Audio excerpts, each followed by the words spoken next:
하나님의 말씀은 히브리서 11장 7절과 창세기 6장 9절로부터 22절까지 말씀 제가 대표로 봉독하겠습니다.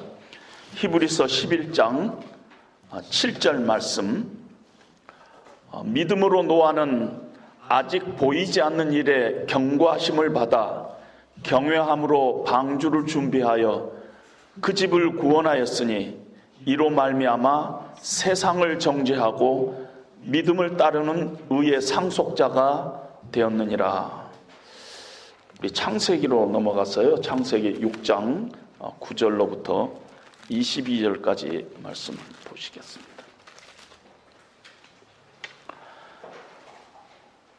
이것이 노아의 족본이라. 노아는 의인이요 당대 완전한 자라. 그는 하나님과 동행하였으며 세 아들을 낳았으니 셈과 함과 야벳이라. 그때 온 땅이 하나님 앞에 부패하여 포악함이 땅에 가득한지라. 하나님이 보신즉 땅이 부패하였으니 이는 땅에서 모든 혈육 있는 자의 행위가 부패함이었더라. 하나님이 노아에게 이르시되 모든 혈육 있는 자의 포악함이 땅에 가득함으로 그 끝날이 내 앞에 이르렀으니 내가 그들을 땅과 함께 멸하리라. 너는 고메르 나무로 너를 위하여 방주를 만들되 그 안에 칸들을 막고 역청을 그 안팎에 칠하라. 네가 만들 방주는 이러하니 그 길이는 300규빗, 너비는 50규빗, 높이는 30규빗이라.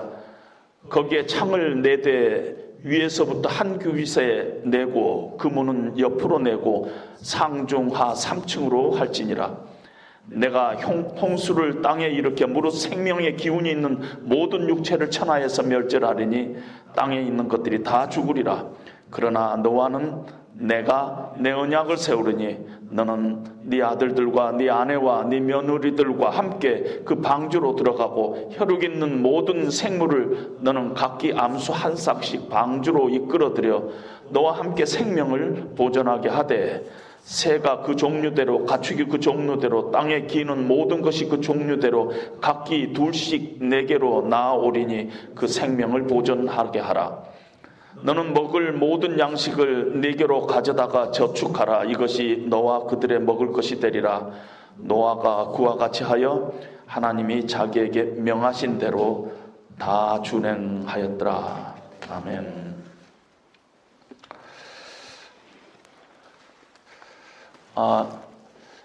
만약에 제가 오늘 이 시간에 여러분들에게 변사또에 관한 이 얘기를 하기로 했다면은 여러분들은 이미 변사또 얘기 듣기 전에 춘향전을 생각할 것입니다. 마찬가지로 우리가 히브리서에서 노아의 믿음을 우리가 볼 때 당연히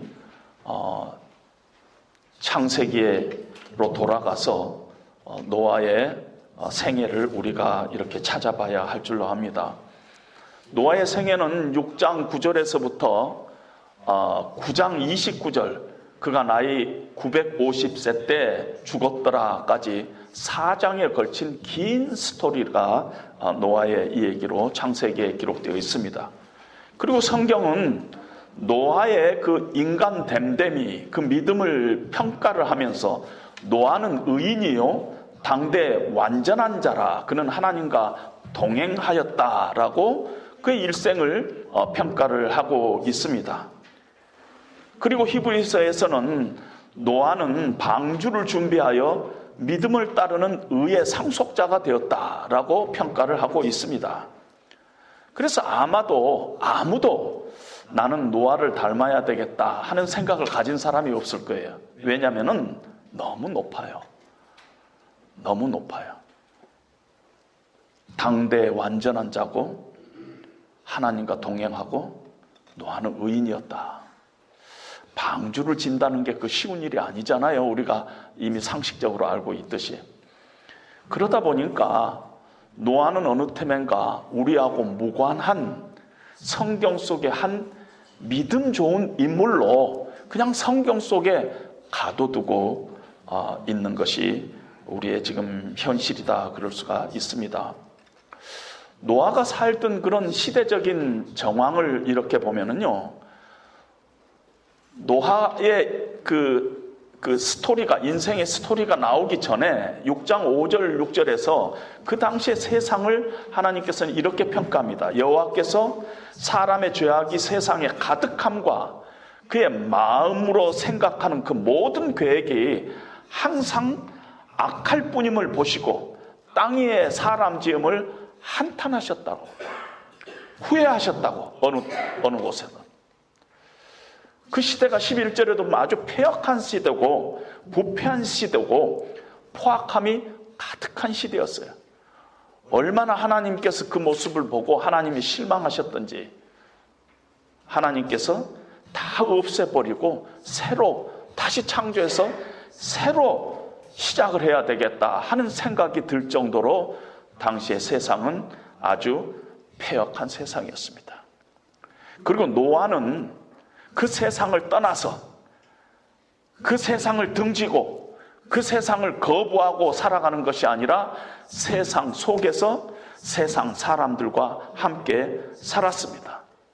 왜냐하면 우리 성경에 보니까 당대에라고 되어 있지만 영어 성경에 보니까 among the people of his time, 그 시대 그 사람들과 함께 그렇게 살았다 하고 얘기를 합니다.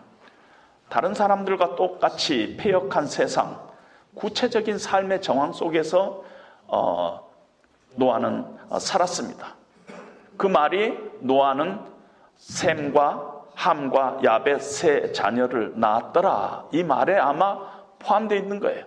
다른 사람과 똑같이 세상에서 아이 낳고 죄악이 포악이 가득한 그런 세상 속에서 노아는 살았다, 그렇게 우리가 짐작할 수가 있습니다.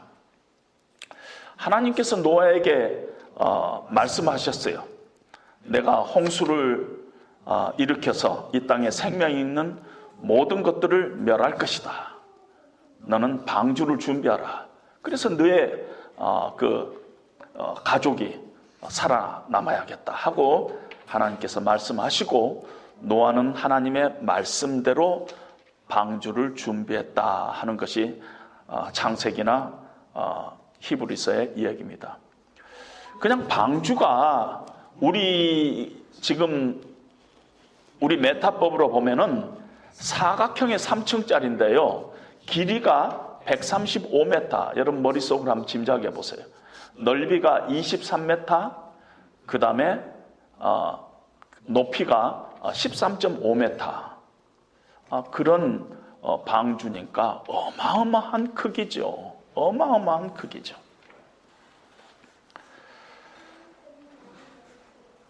성경학자들 간에는 이 방주를 짓는데 120년 걸렸다 하는 분도 있어요. 그러나 성경에는 구체적으로 120년이라는 얘기가 없어요. 그러나 노아가 950살까지 산 것으로 봤을 때 적어도 수년 동안, 적어도 한 수십 년 동안, 120년까지는 안 가더라도 거의 수십 년 동안, 그 오랜 기간 동안에 방주를 지은 것만은 확실하다 하는 생각을 갖게 됩니다. 노아의 삶을 이렇게 짐작해 보니까 대단히 외로웠을 것 같아요. 속 터지는 그 속에 있는 말을 아무에게도 이야기할 수 없는 그런 외로운 삶을 살았을 것입니다. 하나님의 말씀대로 방주를 지으라 해서 방주를 짓는데 사람들이 얼마나 조롱을 했겠어요. 500살 때 아들 셋을 낳아가지고 방주를 짓는 아버지를 보면서 그 아들들이 자랐어요. 나중에 아마 어른이 돼가지고 결혼까지 다 했죠. 한번 짐작해 보세요. 아들 친구들이 야 너네 아버지 뭐 하시냐 매일? 방주지요. 방주가 뭔데? 앞으로 이 땅에 홍수가 온대. 홍수가 뭔데? 이런 질문들을 했을 것입니다. 또 며느리들도 친구들이 야 너의 시아버지 뭐 하시냐? 방주지요. 방주가 뭐냐?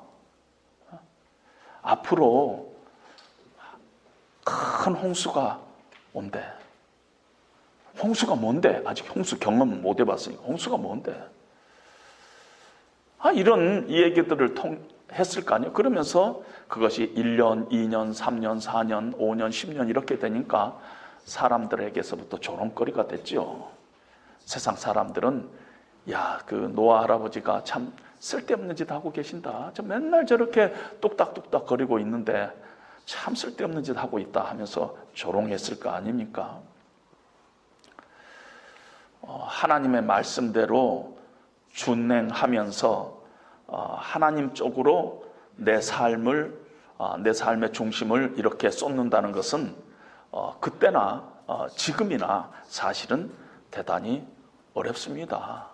특별히 이 시대에 참 이 시대도 노아 시대하고 비슷하게 참 패역한 세대 아닙니까? 이 세대 속에서 얼마나 크리스찬들이 지금 조롱받고 있어요. 어떤 의미에서 우리가 크리스찬답게 살 때 세상은 엄청나게 조롱할 수도 있을 것입니다. 그리고 갈수록 크리스찬답게 산다는 것이 참 힘든 세상 속에 우리가 지금 살고 있습니다. 노아는 이렇게 외로웠을 거예요. 조롱을 늘 받으면서 살았을 것입니다. 그러면서 또 때로는요, 참 답답하기도 하고 무섭기도 했을 것이에요. 하나님께서 노아에게 매일 나타나서 위로하고 격려하고 그렇지 안 했을 것입니다.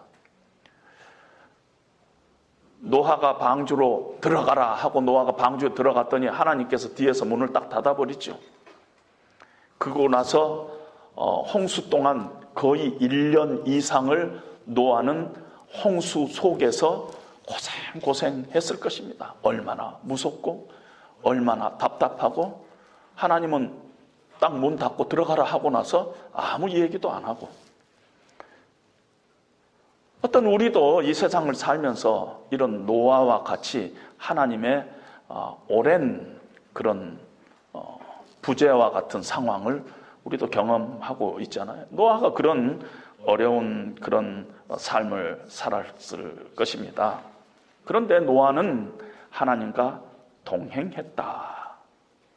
근데 이 창세기에는 에녹도 하나님과 동행했다고 노아도 하나님과 동행했다 그런데 이 구약을 신약시대 때 들어와서 헬라어로 번역을 하면서 동행했다는 단어를 하나님께서 기뻐했다는 단어로 바꿉니다. 70인역에서. 그래서 70인역을 늘 옆에 두고 히브리서를 썼던 히브리서 기자는 하나님을 기쁘시게 했다라는 것으로 바꿔서 번역을 하고 있습니다. 노아는 하나님의 말씀이 들렸을 때 그것이 아직 보이지 않는 일이었어요. 그 내용은 하나님이 심판하겠다.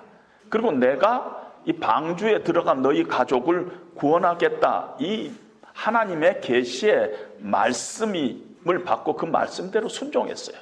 그것이 히브리서 기자는 노아가 믿음으로 했다 이렇게 표현합니다. 왜냐하면 히브리서 11장에 믿음은 보지 못하는 것들을 증거로 삼는 것을 믿음이라 했잖아요. 그리고 믿음이 없이는 하나님을 기쁘시게 못한다 그랬어요. 그래서 노아는 믿음으로 앞으로 지금은 보지 못하는 그 홍수를 하나님의 말씀을 현실의 실제 나의 삶 가운데 현실로 받아들이고 실제적인 증거로 받아들이고 거기에 순종을 했어요. 그렇기 때문에 히브리서 기자는 노아가 하나님의 기뻐하심을 받은 자였다. 그렇게 얘기를 하고 있습니다. 그럼 노아의 믿음이 도대체 어디서부터 발생했는가? 어떻게 노아가 믿음으로 하나님의 그 얼토당토 않는 말씀, 그 명령, 그 경고를 그대로 받고 준행했을까? 어디서 믿음이 나왔는가? 하나님께서는 왜 노아에게만 특별히 이렇게 말씀을 하셨는가? 하나님은 왜 노아만 이렇게 선택해가지고 이렇게 말씀을 하시고 그걸 준행하게 하고 나중에 그 가족을 구원하셨는가? 노아에게 믿음이 있어서 그랬을까? 노아가 의인이었기 때문에 그랬을까? 세상 사람들과 비교해 봤을 때 노아를 하나님이 봤을 때 상당히 괜찮다, 비교적 흠이 없다. 그래서 하나님께서 노아가 당대에 흠이 없는 완전한 자에 가까운, 절대적이지는 않지만 상대적으로 비교해 봤을 때 그 시대 사람들에 비해서 굉장히 좋은 훌륭한 그런 인간됨을 갖고 있었기 때문에 하나님께서 노아를 택했는가? 그렇지 않다 하는 것이 성경에, 우리가 성경을 이렇게 좀 깊이 보면은 그렇지 않다 하는 것을 우리는 느낄 수가 있습니다. 성경에서는요, 의도적으로 노아의 사적, 노아의 족보, 노아의 그 인생관, 인생의 그 스토리를 6장 9절에 이 얘기를 하기 전에, 그것이 시작하기 전에 노아가 자식 낳고 노아가 하나님과 동행하고 노아가 사람들 앞에서 참 사람들과 함께 살지만은 대단히 훌륭한 인격을 소유한 자였다 하는 이 얘기가 나오기 전에, 노아의 믿음이 있기 전에, 노아의 순종이 언급되기도 전에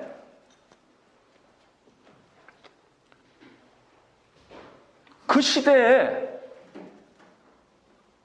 하나님께서 시대를 이야기하면서 사람의 그 죄악이 세상에 가득하고, 그래서 하나님께서 땅에 있는 사람들을 지은 것을 한탄하시고, 그래서 하나님께서 창조한 사람들을 다 이 지면에서 쓸어버리라고 생각하는 그 당시에 6장 8절에 이렇게 이야기를 하고 있는 것이에요. 노아가 여호와의 눈안에 있는 은혜를 찾았다. 다른 말로 우리가 이렇게 보면은 노아는 여호와께 은혜를 입었다, 이렇게 표현하고 있습니다. 6장 5절에 6장 8절에 6장 9절이 시작하기 전에 의도적으로 그걸 놓고 있습니다. 노아가 여호와께 은혜를 입었다, 이 말을 영어 성경에 보니까 Noah found grace in the eyes of the Lord, 이렇게 표현이 되어 있지만은 저는 이 표현이 마음에 안 들어요. 노아가 하나님을 찾은 게 아니에요. 노아가 하나님의 눈에 있는 그 은혜를 찾는 것이 아니라 은혜가 노아를 찾았어요. Grace found Noah, 이것이 맞다는 얘기. 하나님의 은혜가 노아를 찾았어요. 온 세상이, 모든 사람이 죄 가운데 있을 때 은혜가 노아를 찾아왔어요. 그레이스가 노아를 찾아왔다는 것이죠. 그렇지 않는 한 사람 노아를 하나님께서 찾은 게 아니에요. 이 땅을 다 둘러보니까 다 죄 가운데 부패했는데 저쪽에 보니까 노아라고 하는 사람이 그렇지 않다. 그래서 내가 노아를 찾아가지고 그에게 믿음을 주고 이렇게 나의 명령을 준행하겠다. 그게 아니라는 것입니다. 너희가 그 은혜를 인하여 믿음으로 말미암아 구원을 얻었나니 이것이 너희에게 난 것이 아니요 하나님의 선물이라. 행위에서 난 것이 아니니 누구든지 자랑치 못하게 하려 함이라. 노아는 하나님의 은혜를 입었어요. 은혜가 노아를 찾아왔어요. 그러니까 노아의 일생 가운데 하나님이 믿어지게 된 거예요. 은혜가 찾아오면은 하나님이 믿어지게 돼요. 여러분, 믿음은요, 우리가 다시 믿음을 리비지트 하면은요, 믿음의 대상인 하나님의 어떠하심에 대한 우리의 반응이에요. 믿음은 딴 게 아니에요. 우리 뭐 마음속에 무슨 소원이나 어떤 뭐 기대나 이런 거가 아니라 내가 믿는 하나님의 어떠한 분이신가, 그분의 어떠함에 대한 반응이에요. 하나님께서 나에게 하나님을 이렇게 알려주시면은 내가 믿어져요. 나도 모르는 사이에 믿어져요. 믿음은 하나님께서 믿어라가 아니라 믿어진다는 것이에요. 하나님께서 말씀을 통해서 이 하나님이 천지를 창조하셨다. 히브리서 11장 2절에도 보면은 이 삼라 만상이 하나님의 말씀으로 창조됐다 하고 얘기를 하고 있는데, 그것이 나에게 믿어지는 거예요. 믿어져. 내가 공부해서 알게 되는 것이 아니라 어느 날 하나님께서 말씀을 통해서 나에게 하나님의 어떤 분이신가를 계시하니까 나에게 믿어지는 거예요. 믿음이라는 것이. 그래서 칼빈은 믿음은 우리를 향한 하나님의 선하심에 대한 굳고 확실한 지식이다. 하나님의 어떠하심에 대한 우리의 굳고 확실한 지식이야. 이 지식은 하나님의 약속의 진리의 말씀에 기초한 것으로 성령을 통해서 우리 마음에 계시되고 우리 심장에 새겨든다. 이것을 믿음으로 표현을 하고 있습니다. 디모데후서 1장 12절에 보면은 바울이 이렇게 고백합니다. 하나님께서 나를 은혜로 구원하시고 은혜로 나를 하나님의 말씀을 맡은 자로 삼아 주셨어요. 그래서 내가 지금 고난을 받지만은 부끄러워하지 않은 이유는 내가 지금 믿는 자를 내가 알고 그분이 어떠한 분이신가를 내가 알기 때문이라고 얘기하고 있어요.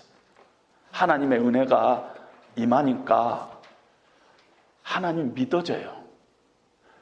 하나님이 신실하신 분임이 그냥 믿어지는 것이에요. 믿어지는 것이. 따라서 믿음은 우리의 마음에서 생겨난 어떤 주관적인 어떤 것이 아니라 우리로부터 근원되지 않고 하나님, 그리고 하나님의 어떠하심에 근원을 두고 있다는 것입니다. 그래서 우리가 믿음으로 구원을 얻었다, 우리가 보통 얘기를 하잖아요. 그럴 때 우리는 꼭 붙이는 말이 있죠.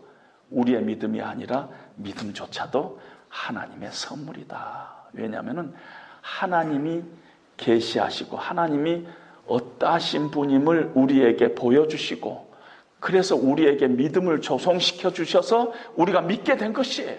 그렇기 때문에 우리가 믿는 그 자체는 하나님의 은혜요, 하나님의 선물이다. 이렇게 얘기할 수 있다는 것입니다. 그래서 이 땅에서 어떤 누구도 나는 믿음이 좋다, 이분 노아조차도 자기의 믿음을 자랑할 데가 없다는 것입니다. 노아도 하나님께서 하나님 자신을 계시해 주신 만큼에 대한 반응으로서의 믿음을 가진 사람이야. 하나님께서 그에게 어떤 것을 계시해 주고 그 계시해 주시는 만큼 그 하나님을 알고 하나님의 어떤 분이심을 믿어지게 돼가지고 그 믿음을 행사한 것뿐이라는 것입니다. 저는 오랫동안 히브리서 11장에 위대한 믿음의 거장들이 있는데 이해 안 되는 사람들이 포함되어 있었어요. 기드온, 바락, 삼손, 입다. 그렇게 꼭 우리 눈에 본받고 싶을 만큼 훌륭한 믿음의 소지자였다, 그런 생각이 전혀 안 들어요. 삼손은 평생 여자 꽁무니 쫓아다니다가 마지막에 한번 하나님 앞에 그 믿음을 행사했는데 지금 여기에 기록되어 있는 것이에요. 우리 눈에는 본받을 것 별로 중요한 사람 같지 않은 사람도 하나님께서 그에게 계시해 주신 것만큼 그에 대한 반응으로서의 믿음을 가졌다는 점에서 히브리서 11장에는 기드온이니 삼손이니 바락이니 입다를 기록하고 있다, 그렇게 생각을 합니다. 우리 생각에 믿음이 좋다, 믿음이 크다, 믿음이 작다, 믿음이 강하다, 약하다, 이런 얘기를 하지만은 하나님은 그 사람의 심령 속에 그 믿음이 있는가 없는가만 보는 거야. 그 믿음이 있는가 없는가. 그리고 그 믿음이 있을 때 하나님께서는 기뻐하세요. 기뻐하시고. 그래서 노아하고 동행을 했어요. 동행은요, 할라크라는 단어를 쓰고 있는데, 이 할라크라는 단어는 하나님께서 그 인생을 붙들고 정해진 목적지까지 끌고 가다라는 뜻이 할라크라는 단어예요. 동행. 우리는 그냥 이렇게 같이 갑시다 그런 거지만은, 할라크라는 단어 자체는 주도권이 하나님에게 있어요. 하나님께서 그 인생을 붙잡고 하나님께서 정해놓은 그 목적지까지 하나님께서 계속 끌고 가신다는 것입니다. 하나님께서 그런 믿음을 가지고 반응한 사람을 하나님께서 마지막까지 끌고 가신다는 것입니다. 오늘 우리는 노아의 일생을 통해서 우리가 몇 가지 이렇게 생각을 해 보겠습니다. 이 창세기에 1차 독자들은 누구냐면은 애굽의 종살이에서 출애굽해서 지금 광야에 40년을 보내고 있는 이스라엘 백성들입니다. 굉장히 고통의 시간을 보내고 있어요. 하나님께서 이들을 젖과 꿀이 흐르는 땅, 가나안 땅을 하나님께서 내가 반드시 너희를 데리고 들어가겠다고 약속하셨는데, 지금 하는 걸로 봤을 때 하나님의 그 약속이 유효한가? 하나님 우리를 잊고 계시는 건 아닌가 하는 그러한 참 불안함을 갖고 있었어요. 오늘 우리는 어떤 면에서 창세기에 제2의 독자라고 얘기할 수 있습니다. 우리에게 탄식이 있어요. 어느 시대에든지 예수 믿는 사람, 하나님을 믿는 사람에게는 다 탄식이 있었어요. 그 탄식이 뭐냐면은, 어느 때까지니까? 하나님 혹시 나를 잊으신 건 아닙니까? 하나님은 시편 기자들을 그 삶 가운데서도 늘 하나님은 오랫동안 침묵하셨어요. 하나님이 안 계신 것과 같은 상황이 우리 인생 가운데 너무너무 오래 지속돼요. 그런 고통의 시간을 지나는 우리에게 하나님께서는 노아의 일생을 통해서 말씀하시고 있다는 것입니다. 노아의 인생의 스토리는 아까도 얘기했지만 6장 9절로부터 9장 마지막까지 이 얘기를 하고 있잖아요. 4장에 걸쳐서 이 얘기를 하고 있는데, 저명한 구약학자 고든 웬함이라는 사람은 이 노아의 그 인생의 그 풀 스토리를 교차 대꾸법이라는 걸로 이렇게 분석을 했어요. 교차 대꾸법. 여러분들은 아마 교차 대꾸법 많이 들어봤을 것입니다. 구약에 그 하나님의 말씀이 쓰여지는 그 형태를 보면 교차 대꾸법이 참 많아요. 근데 지금 이 노아의 일생을 기록하면서도 이 성경의 저자, 어떤 면에서 하나님께서 이 안에 교차 대꾸법을 지금 사용하고 있습니다. 한번 교차 대꾸법 한번 띄워주시겠습니까? 저기에 보면은 교차는 이렇게 된 거지 않아요? 예를 들면은 6장 13절에 패역한 이 세상을 하나님께서 심판하기로 작정했어요. 그런데 9장 11절에 보면 심판하지 않겠다 말씀하세요. 7장 1절에 보면은 방주로 들어가라 했는데 8장 16절에 보면 방주에서 나와라. 7장 12절에 보면은 40일간 비가 내렸어요. 그런데 8장 6절에 보면 40일 후 수면이 낮아지고 있어요. 7장 20절에 보면 산들이 덮이는데 비로 이렇게 산들이 덮이는데 8장 5절에 보면은 산들이 이제 물이 빠지면서 드러납니다. 7장 24절에 보니까 물이 120일을 땅에 넘쳤더라 하고 기록되어 있는데 8장 3절에 보니까 물이 땅에서 물러가고 점점 물러가서 150일 후에 줄어들었더라. 하나님의 심판이 막 이렇게 고조돼 가지고 마지막 끝까지 갔다가 다시 하나님께서 다시 구원해 주시는 그런 역사가 이렇게 착 내려오는 건데, 그 정점이 늘 교차 대조법에서는 그 성경을 기록한 기록자가 교차 대조법을 사용할 때는 그 센터, 그 가운데에 자기가 가장 하고 싶은 이 얘기를 거기다 써요. 가장 중요한 메시지, 절대 놓치지 말아야 할 메시지, 저자가 꼭 하고 싶은 메시지를 교차 대조법의 가운데 센터에다가 늘 놓는 그런 기법을 사용하고 있습니다.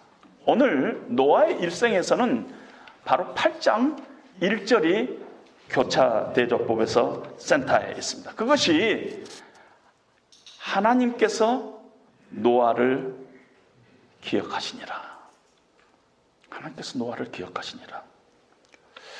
기억하다는 거가요, 그냥 우리가 내가 깜빡했네, 기억해야지, 그런 거가 아닙니다. 이스라엘 백성들이 바벨론 포로로 잡혀가서 그 고생을 할 때 이스라엘 백성들이 이사야서 49장에 이렇게 얘기합니다. 하나님께서 우리를 잊으셨다 하고 얘기합니다. 그때 하나님께서 뭐라고 말씀하시냐면은, 여인이 어찌 그 젖먹는 자식을 잊겠으며 자기 태에서 난 아들을 긍휼히 여기지 않겠느냐. 그들은 혹시 잊을지라도 나는 너희를 잊지 아니할 것이다. 내가 너희를 내 손바닥에 새겨놨다 하고 얘기를 합니다. 그리고 이사야서에 계속적으로 잠시 내가 너희를 버렸지만은 더 큰 긍휼로 너희를 다시 모아서 다시 가나안 땅으로 너희를 데려갈 것이다. 내가 잠시 나의 진노로 인해서 내 얼굴을 너희에게서 가렸으나 영원한 자비로 너희를 긍휼히 여기리라. 그러면서 이는 내게 노아의 홍수 같도다 하고 이사야서 54장에 얘기를 하고 있습니다. 하나님은 노아에게 언약을 하셨고, 노아는 하나님의 언약의 상대자가 된 것이에요. 그런데 하나님은 이 언약을 늘 내가 꼭 붙잡고 있겠다, 내가 그 말이 내가 기억하겠다 너희를, 그 말이에요. 내가 너희와 맺는 그 언약을 나는 결코 놓지 않겠다, 꼭 붙들고 있겠다, 이 말이 내가 너희를 기억하겠다, 잊지 않겠다 하는 말이에요. 창세기 19장에 보면은 하나님께서 소돔과 고모라를 멸하실 때 롯이 거주하는 그 성을 엎으실 때 하나님께서 아브라함을 생각하사 롯을 그 엎으신 중에 내보내셨다 했어요. 롯을 구원하는 이유가 아브라함 때문이라는 거예요. 아브라함과 맺은 그 언약 때문이라는 것이.